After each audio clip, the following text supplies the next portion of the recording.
جی استاد جی کیڑا کلام؟ جی یہ حضرت خسرو کا کلام ہے. جی جی یہ دو لائنیں میں فارسی کی اس لیے سنانا چاہتا ہوں جی جی کہ یہ سما کی بہت خاص چیز ہے. جی کلام ہے، اس میں سما کا بڑا خاص تخیل ہے. صوفیہ کا یہ پسندیدہ کلام ہے حضرت میر خسرو کا. ظاہر ہے کہ حضرت میر خسرو تو بہت بڑے صوفی بے شک تھے، انہوں نے صوفی نظریہ لکھا بے شک. تو یہ پیش کرنا. بسم اللہ.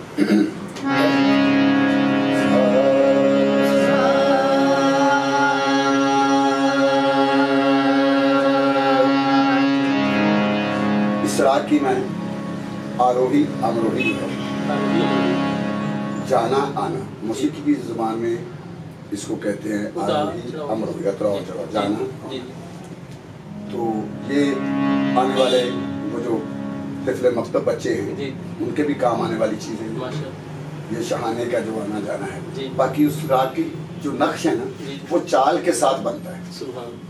اصل نقش اس کے بنتے ہیں چال کے ساتھ، لیکن پہلے اس کا پورا ایک اسٹیچو جو ہے وہ بننا ہے.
بے شک یہ چیز تو اب ختم ہو گئی ہے سر. ہاں یہ ختم ہو رہا ہے. جی جی یہ کوئی قوال بھی اب یہ کو نام نہیں گا رہا. ہاں یہ اس کی اصل ہے. اب اس لیے کہ صحیح راہ کی ضرورت ہے, جی صحیح تلفظ کی ضرورت ہے. بے شک بے شک. ٹھیک ہے نا. فارسی تو ویسے اب اگر ہم اس کو پڑھیں بخوبی, جی تلفظ غلط ہو, جی بخوبی بخوبی, اور یہ کسی استاد کے پاس ہی جائیں گے تو پتہ چلے گا. بے شک آج یہ کسی کے استاد کے پاس کو جانا ہی نہیں چاہتا کہ جائیں گے اس بات کو سمجھیں کہ لفظ صحیح کیا ہے, کیا ہے. کہے جا رہے ہیں. بے شک. تو ہمارے پنجاب میں یہ گرہ بندی کرتے ہیں جی قوال جی بھائی. اب وہ دیکھتے ہیں کہ آنکھ دیکھنے والی کا ذکر ہو رہا ہے یا اندھی آنکھ کا ذکر ہو رہا ہے, وہ دیکھتی نہیں. وہ کہتے ہیں آنکھ تو لگتا ہے نا اس میں لفظ, جی آنکھ کا لفظ آتا ہے, یہ شعر اس پر موضوع ہے, یہ لگا دو. جی بہت سارے قوال ایسے کرتے ہیں. چونکہ اس کا تعلق ہے, قوالی کا تعلق ہے علم کے ساتھ, بے شک. جاننے کے ساتھ, سمجھنے کے ساتھ. تو گرہ میں جو لفظ آپ نے پکڑا ہے اس کے مطابق ہی اشعار لگانے ہیں. اشعار لگانے, لیکن یہ علم ہوگا تو لگائیں گے نا. اتنا کچھ حافظہ بھی ہونا چاہیے اس کے حافظہ لیے. ہونا چاہیے, جی اور اس کے مضمون کو, اس کے موضوع کو سمجھنا چاہیے کہ لکھنے والے نے اس کا تخیل کیا لکھا, وہ کیا کہنا چاہتا ہے. اور وہ ہر شعر میں اس وہی پر آپ دلیل دیں, جی جی شعر کہیں گے جی لیکن شعر موضوع ہو. بے شک بے شک. ہمارے بزرگوں پہ یہی کام تھا ماشاء اللہ. کہ وہ عالم لوگ تھے, بے شک. وہ پڑھے لکھے تھے, جی فارسی عربی اور اردو پڑھے تھے, جی پڑھے لکھے لوگ تھے. جی تو وہ جانتے تھے کہ اس کا سبب بھی جیسے کہ میں بھی تم ہی میں کچھ بھلا کون ہوں, تم کو کر خود سے جدا سمجھو تو میں کام, میں اگر غیر خدا سمجھو تو میں کام. ایسی ایک سبب بھی تھا.